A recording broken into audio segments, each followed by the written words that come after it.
Steve Bannon and his defense team filed a massive motion to dismiss his entire case. You can see here item number 58 entered April 15, 2022.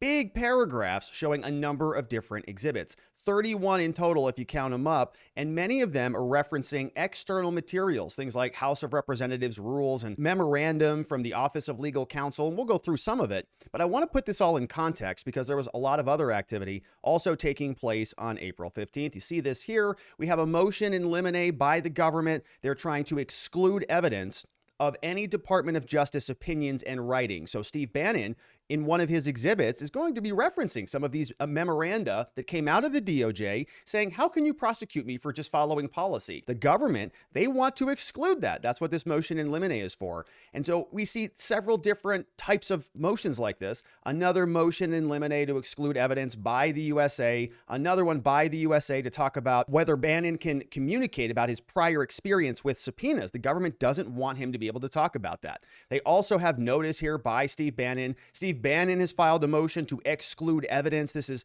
talking about privileged communications between Bannon and his lawyer. And so both sides are just filing motions in limine as we start to inch closer and closer to trial. Today, we're going to be spending all of our time talking about this motion to dismiss the case and taking a look at some of these exhibits, as well as about 3 different arguments that I think are useful that Bannon is proffering forward that justify the dismissal. We'll also see that on April 19th, Bannon's filing was so big, this motion to dismiss was so massive that he had to actually supplement it. He had to say, well, look, I know it was a little bit confusing. There was a lot of documentation in there. And so we're submitting a supplemental index to all of the different exhibits. As you can see, there's a lot of them, 31 of them. And so they're going to be helping the court get a little bit organized, which is very nice of them. We see that the actual motion is only 62 pages long, so it's sort of reasonable. We can read through it, and the judge did grant them some permission to exceed the regular length. They had a lot to say. The motion to dismiss filed, of course, on April 15th, entry number 58. The exhibits look like this, and when you add it all up, the 62 pages plus all of these other exhibits, the PDF that you download, 820 pages long. It is a doozy, and it is very all-encompassing. And we'll take a look at what some of this is, but it's a big, big document. And it's unfortunately a little bit less interesting than you might think. It looks like this. It's all sorts of official documents. You see here's a screenshot from a House of Representatives, giant list of rules that goes out. And they said, hey, this is where the rules come from that the House of Representatives has to follow before they're able to form select committees. You know, they can't just sort of get together, Nancy Pelosi and Liz Cheney over tea, and say, hey, let's go ahead and create this thing because we feel like it and we're bored. They have to follow rules. There's regulations on how all this is formulated. And the question, of course, is, did they follow the rules?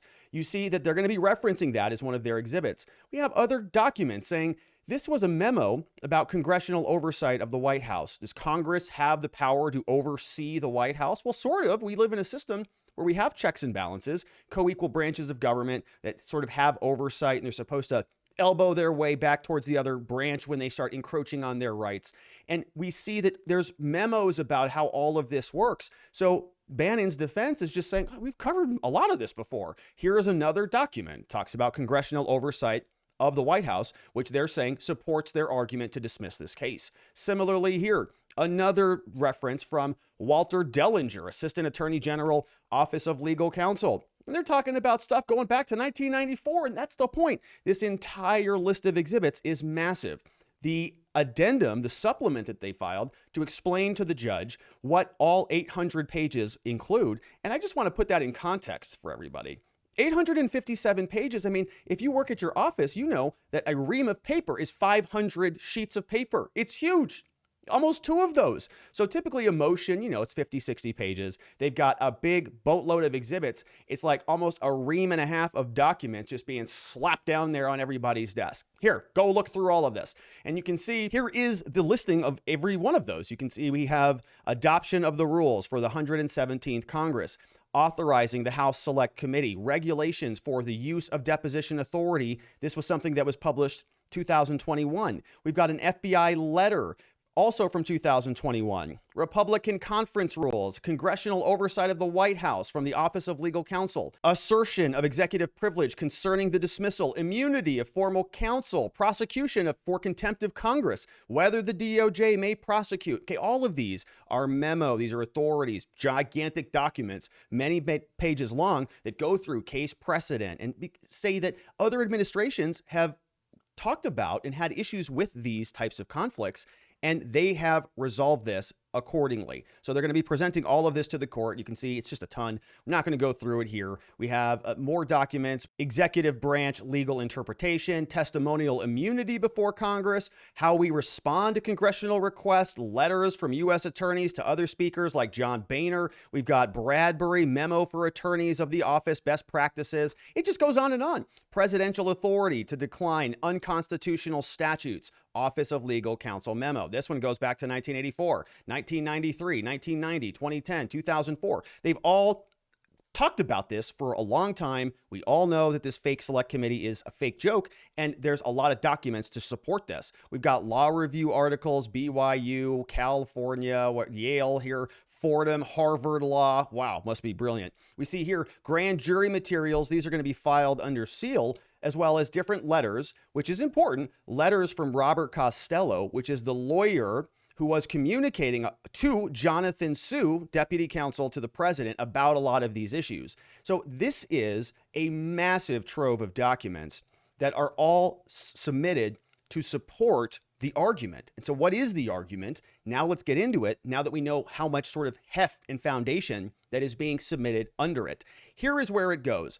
The background, as it's submitted in the actual motion to dismiss the case, is going to be breaking two areas for analysis down for us. We're going to focus on three arguments as we go through here, but I want to show you how they're sort of splitting them into two different angles of attack. Background: on November 12, 2021, Bannon was charged in a 2-count indictment based on his conduct after he got a subpoena from the faked January 6th Select Committee. Bannon now seeks a dismissal of both counts of those. And remember, he got the subpoena and he said, "I'm not coming to your stupid inquiry. Get out of here." And they said, "What? You defied us? That's contempt." And then they turned it over to the DOJ. And Merrick Garland said, "Oh, I'm happy to take that for you. This seems like atrocious behavior." And then they started to prosecute Bannon and others. So he's saying they want a dismissal on this thing for two different reasons. One, there's a defect in instituting the prosecution. This whole thing was being concocted on the back of the January 6th Select Committee, and we got to do something about that. But also defects in the indictment. A court considering the motion to dismiss has to assume the truth of the indictment facts to sort of believe and give the prosecution, the government, the benefit of the doubt. But here we're going to really be focused on the defects in the instituting of the prosecution. You'll see what I mean. We're talking about the fake January 6th Select Committee being fake. It's really what the argument is, saying they have no justification to issue a subpoena. Why should Bannon respond to a subpoena that's not lawful? Here's the argument. It says the subpoena was not lawfully issued. The indictment must be dismissed because the actual subpoena that required Bannon to be there was not lawfully issued. And therefore, Bannon can't be prosecuted for defying an unlawful subpoena. This goes forward by referencing the rules that we talked about previously in the exhibits, which is why we talked about those first. Here, the Constitution vests the legislative power in Congress. Of course, we know this. Constitution tells what else Congress can do, and there are rules that they promulgate in order to conduct their business.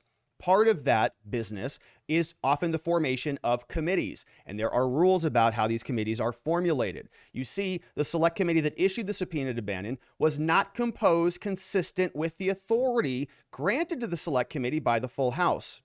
Because its membership was not authorized, therefore, the subpoena to Bannon was not valid. The indictment that follows has to be dismissed. Here's what the resolution that authorizes the Select Committee provided in part. These are the rules that the Select Committee was supposed to follow when it was created. Certain conditions must be met. Here's what it says. Appointment of members under Section 2 in the composition. The Speaker shall appoint 13 members to the Select Committee, 5 of whom shall be appointed after consultation with the minority leader. Well, that's interesting. That means that Nancy Pelosi, the House Majority Leader, has to be meeting with House Minority Leader Kevin McCarthy and creating a committee of 13 people, 5 of whom are made in consultation with McCarthy. Did that happen? No, of course not. We see here the word shall provides no discretion to the Speaker, which means that Nancy Pelosi doesn't get a choice in this. This is not a may. It doesn't say the Speaker may appoint 13 members if she chooses, if it's a Tuesday and she feels like it. It says shall. 13 people got to be on the committee. Nonetheless, the Speaker did not follow this mandatory language, and an unprecedented step actually rejected the nominees that were suggested by the Minority Leader, Kevin McCarthy. Instead, she appointed 9 members to the Select Committee, all of whom were done of her own choosing. We have the press release from Leader Kevin McCarthy talking about what happened here. He recommended previously Jim Banks, Rodney Davis, Jim Jordan from Ohio, Kelly Armstrong, and Troy Nehls from Texas. 5 people that would have been appointed in consultation with him under the rules. Of course, that didn't happen. Who do we get? Well, this stellar crew. All of these amazing geniuses like Fishing Benny Thompson and Crying Adam Kinzinger here. All of these people were appointed by Nancy Pelosi. Didn't see one of those names that was on Mr. McCarthy's list that made it here. Instead, we have all of these people who are on allegedly 2 Republicans, Liz Cheney and Adam Kinzinger.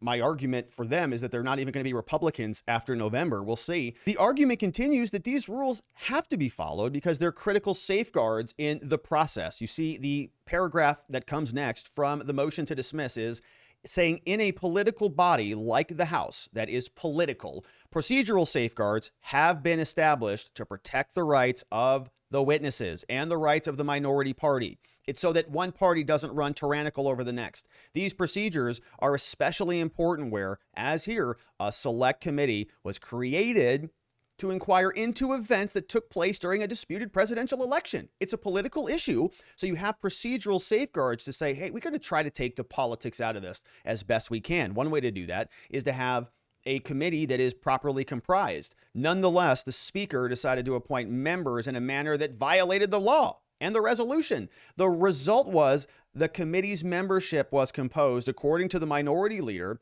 to advance the Speaker's political objectives, obviously, without regard for the rights of the minority. To act under a lawful grant of authority, however, the Select Committee must conform strictly to its authorizing resolution, and they're referencing a D.C. Circuit case from 1978. It's got to be connected to the resolution strictly, not something that they can just sort of, it's close enough. 13, 9 will do it, right? Don't you think? Plus, those other guys are losers. We don't like them anyways. So yeah, let's just move forward with however many members we want. Because the Select Committee was not composed as authorized, the subpoena, writes Bannon's team, is invalid, and the indictment must be dismissed. And they're referencing another U.S. Supreme Court case from 1949. The next argument we see from Bannon's defense is the prosecution violates due process, always one of my favorite arguments. Due process violations, things that we've been screaming about in this case for some time, saying that this whole thing has been sort of a charade, and they're stepping all over different separation of power rights and kind of creating a political committee to go and investigate their political enemies. Of course, there are going to be due process problems here. Let's see how Bannon's team articulates them. They say the prosecution in this case violates Bannon's due process under the Fifth Amendment. As Bannon has already made clear in previous submissions, his response to the subpoena on which this prosecution is based was at all times the function of the former president's invocation of executive privilege. Also, he acted in good faith reliance on official published policy that came out of Office of Legal Counsel and the DOJ. The DOJ, of course, is the same agency prosecuting this case, so they know better. They know what their own policies are. They know that you're allowed to reject this under claims of executive privilege. They don't care. They're prosecuting it anyways. Why? It's political. The OLC opinions were brought to Mr. Bannon's attention by his attorney Costello, who advised Bannon that the OLC opinions were binding authority on the DOJ. They have these things for a reason. They write them and they follow them, and that they were controlling. And so you can rely on my opinion, Mr. Bannon. Costello provided Bannon with legal advice based on the OLC opinions, and Bannon acted at all relevant times in a manner that his attorney directed him to act. He reasonably relied, he says, on the OLC opinions. And so you're sort of cutting Bannon's feet out from under him. He's in a position where he's trying to follow the rules. He's got a lawyer. Lawyers go into the DOJ, say, hey, DOJ, what's your official guidance on this? Do you have anything that's useful to us? Oh, certainly. Here are all these Office of Legal Counsel opinions that detail exactly what to do. We've got dozens of documents that we're going to be filing as exhibits that will also support those claims. And you can rest easy. No problem at all. The DOJ, the prosecutors behind the case, then suddenly flip the argument or flip the policy, I guess, and say, no, that's not how it works at all. Everything that you were relying on that was confirmed precedent that your attorney relied on to give you legal advice, forget all that, because we decided we don't like you enough to step over your due process rights and prosecute you anyways. Which leads, of course, to the last argument that we see from Bannon, and my favorite always, prosecutorial misconduct. We have the title says prosecutorial overreaching requires dismissal of the indictment. Counsel for the government, writes Bannon's defense, improperly targeted that same lawyer that we talked about. This lawyer was trying to communicate with the DOJ and try to resolve this on behalf of Mr. Bannon, but the government didn't allow him to do that. They stepped all over his rights, violated due process, and they also engaged in misconduct that justifies dismissal of the indictment. Saying here, counsel for Mr. Bannon, during the grand jury investigation in the manner, the government was targeting him in a way that drove a wedge between Bannon and Costello, divided the client from the lawyer. Moreover, writes Bannon's team, counsel for the government misled the grand jury on key evidence. These errors require the dismissal of the indictment, according to the federal rules of criminal procedure, saying that they targeted his counsel on October 21st. They write, the House made a contempt referral involving Bannon to the DOJ. He didn't show up for our stupid hearing and therefore criminal charges. Then what happened is on October 25th, Mr. Costello, lawyer for Bannon, sent an email over to the prosecutors. And remember, this is going from this dumb congressional fake select committee over to the DOJ, which is much more of a legitimate entity. And they're saying, all right, we're now asking you to prosecute charges. That's meaning it's going over to a prosecutor who's going to get the file on their desk and they're going, great, Mr. Bannon's here. Just like any other case that comes through. We got to prosecute this guy. What's the deal? Bannon's lawyer, as is very commonplace, reaches out to the prosecutor before the charges are being filed to say, hey, can we talk about this? Can we negotiate through some of this? Happens very regularly. Our firm can help you with that if you're in need of a situation that needs to be resolved in Arizona. But here it's happening in DC. Bannon's lawyer, Costello, emails the prosecutor and says, let's open up a line of communication. Coney wanted to initiate efforts to seek a declination of any criminal charges. Costello identified himself as the attorney for Bannon. Mr. Costello sent the prosecutor, Cooney, a legal memorandum outlining the reasons for declination. Video conference was held on November 3rd. Costello and counsel for the government could further discuss the matter, having conversations. Hey, are you filing? Here's what's happening. I'm going to receive these or not receive. Can we resolve this? They have a video conference. Mr. Costello hops on there, as is customary in criminal cases, believing that the back and forth between himself and the prosecution was a good faith effort to persuade the DOJ to not prosecute his client, Mr. Bannon. Hey, look, this could be a simple, phone call, really. Mr. Prosecutor, here's the deal. You know this and I know this. The defense or the prosecution here is being levied by a January 6th political select committee. We've done our research on this. I have all sorts of case law. We've already been drafting it up. 31 different documents as exhibits we're prepared to send you. How about I send that over to you? You take a look at it and you decide, Mr. Prosecutor, whether you think there's enough here to actually bring charges. And let me make my argument to you as why there is not. And you're a prosecutor and you took an oath to do justice. And so you're going to take a look at all these facts and agree with me and say, I know it's a political thing. We actually can't prosecute this. And so let's talk about it. That's what happened. Bannon's lawyer thought he was engaging in a good faith conversation to resolve this stuff. Turns out, got to be careful with those slippery prosecutors. Here, the government counsel misled Mr. Costello. They suggested Mr. Costello. They said, hey, we're interested in hearing arguments on the declination. However, at the same time, they were improperly using the power of the grand jury to collect evidence about Mr. Costello in hopes that they could use it against his client, Mr. Bannon. It's his lawyer. The very same day of the initial contact with the U.S. Attorney's Office, the government began issuing grand jury subpoenas to third-party providers seeking Costello's phone and email records. They're prosecuting Bannon and going after his lawyer's phone and email records that might very well include conversations with Bannon. Some of these grand jury subpoenas sought records dating back to September 1, 2021, 22 days before the Select Committee even issued its subpoena.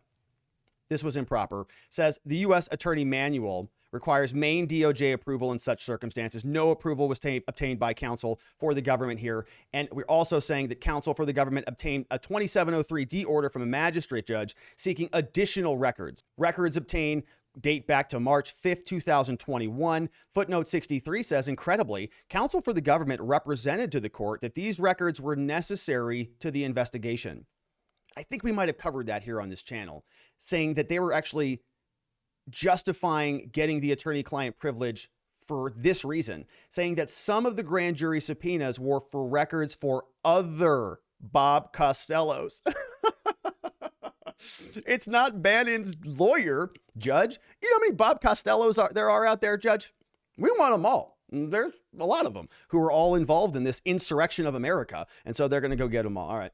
The purported reason, writes Bannon's defense, has no basis in fact, as they already knew there was never a claim that Mr. Bannon did not accept service of the subpoena. In other words, the attorney is actively communicating with the government, the DOJ. And so there's no reason to go out there and just start casting a gigantic fishnet to get all the Bob Costellos and their information. The argument from Bannon and his defense continues, says, moreover, counsel misled Mr. Costello, Bannon's lawyer, by staging two surreptitious interviews of him. Hey, we're going to sit down and interview you, Mr. Costello, all while suggesting to him that he was engaged on advocacy on behalf of his client. In other words, they're saying, come here and talk to us. They're thinking about it as an interview of him. He's thinking about it as a conversation about Mr. Bannon. There was never any intention to consider declination, the issuance of the first subpoena, before Mr. Costello ever met with anyone from the U.S. Attorney's Office, and they established that. During video conferences on November 3rd and 8th, counsel for the government had FBI agents listen in and later draft FBI 302 interview reports capturing statements made by Mr. Costello. So in other words, he's under investigation now. He goes to the government thinking he's engaging in good faith conversations with them. They are framing him almost as a co-defendant. They're investigating him as he's there under basically false pretenses, saying, yeah, I'm here to talk to you about my clients. Representing Bannon here. What's going on? And then they're actually investigating him like he is a criminal. Finally, counsel for the government requested, and Mr. Costello provided, on November 4th, more than 100 pages of documents, including attorney work product created during the representation of Mr. Bannon, without divulging that Costello was being treated by the government as a witness against Mr. Bannon and not his counsel. So you can see how that might drive a little bit of a wedge between a defense lawyer and the defendant if the government is now sort of subpoenaing all the records and saying that you're being investigated as potentially a criminal, somebody who might be problematic, and we're going to need you to be a witness against your own client. See how that might kind of breach the attorney-client relationship? Not good idea to have your lawyer being questioned by the government as a prospective witness against you, using all of those hypersensitive conversations that you had. Hey, Mr. Lawyer, this is all protected, right? Yes, it is. Let's talk about things at the root core. Let's talk about exactly what happened here and get to the facts. If Bannon was having that conversation with Costello and then Costello turns around and says, hey, DOJ, here's the emails. Here's our strategy. Here's everything that we're going to do in our defense.